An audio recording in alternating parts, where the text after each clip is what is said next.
My name is Tanya and I was born and raised in England. During my adolescent years, I became an Islamist, and with my husband, we were trying to establish a caliphate. We moved around the world, found ourselves in Egypt and then Syria during the war. By this time, I was an agnostic. I decided to leave with my children because I didn't want to be a Muslim. We moved to America and I embraced American values. And now I'm learning about the Bible for the first time. God is spirit, and those who worship him must worship in spirit and truth. The woman said to him, I know that the Messiah is coming, he who is called Christ. When he comes, he will tell us all things. Jesus said to her, I who speak to you am he. So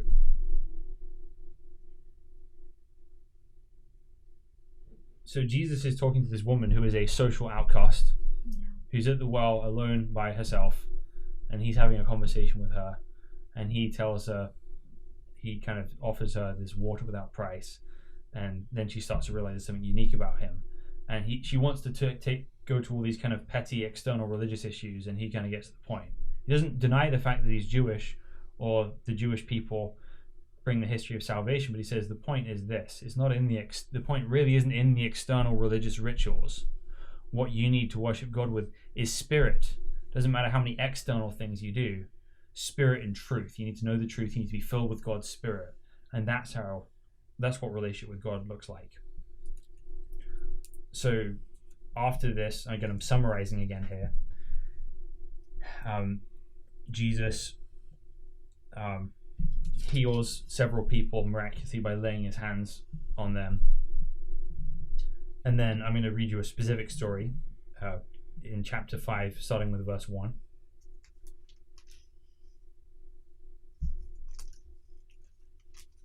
John 5, verse 1. Oh, I see. Okay, got it.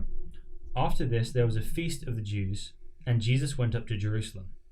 Now there is in Jerusalem by the sheep gate a pool in Aramaic called Bethesda, which had 5 roof colonnades. In these lay a multitude of invalids, blind, lame, and paralyzed.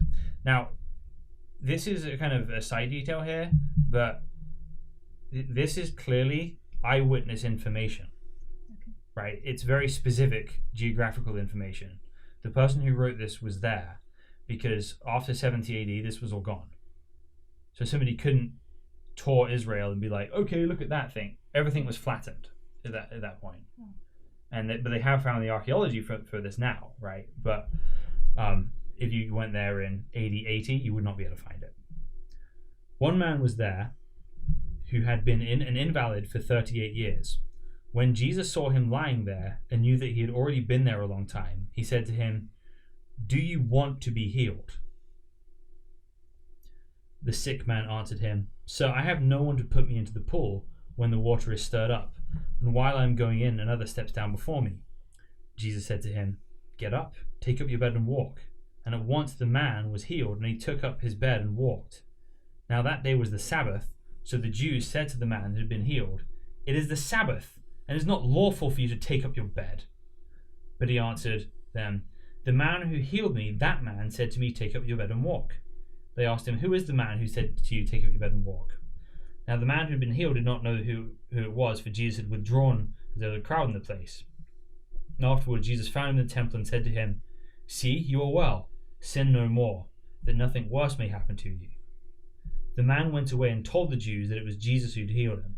And this is why the Jews were persecuting Jesus, because he was doing these things on the Sabbath. So again, they're missing the point here, but they're like, hey, you're not allowed to supernaturally heal sick people on the Sabbath. But Jesus responds in verse 17.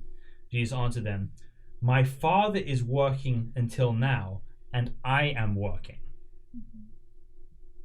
This is, now here it is in verse 18.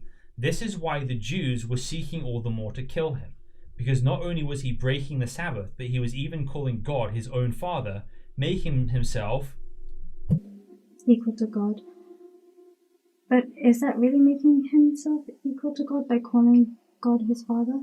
In the sense that he's doing it, yes, because what he's doing is saying, because God works on the Sabbath, yeah, he should work on the I work on the Sabbath, right? So it's putting himself above the law. Yeah. And the only person above the law is God. Right. So that's shirk for them. Yeah. Oh, yeah, really, of course. The Jewish people must have thought he was, like, asking, what's shirk for them? You mushrik. Yeah. So Jesus said to them, Truly, truly, I say to you, the Son can do nothing of his own accord, but only what he sees the Father doing. For whatever the Father does, that the Son does likewise. For the Father loves the Son, and shows him all that he himself is doing. And greater works than these will he show him, so that you may marvel. For as the Father raises the dead and gives them life, so also the Son gives life to whom he will.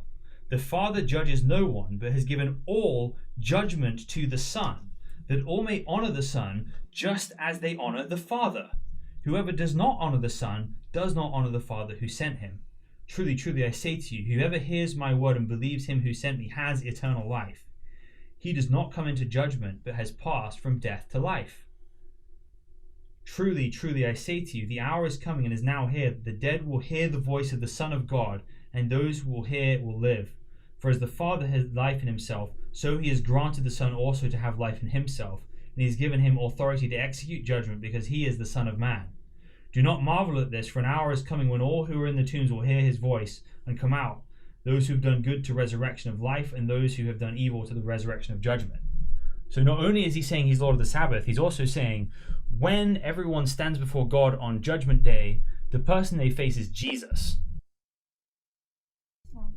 So he's just kind of blowing it past all shadow of a doubt what he's actually saying to them here, right? What does being the Son of God mean? That I'm adopted and a prophet? No. That I'm the judge, that I'm Lord of the Sabbath. That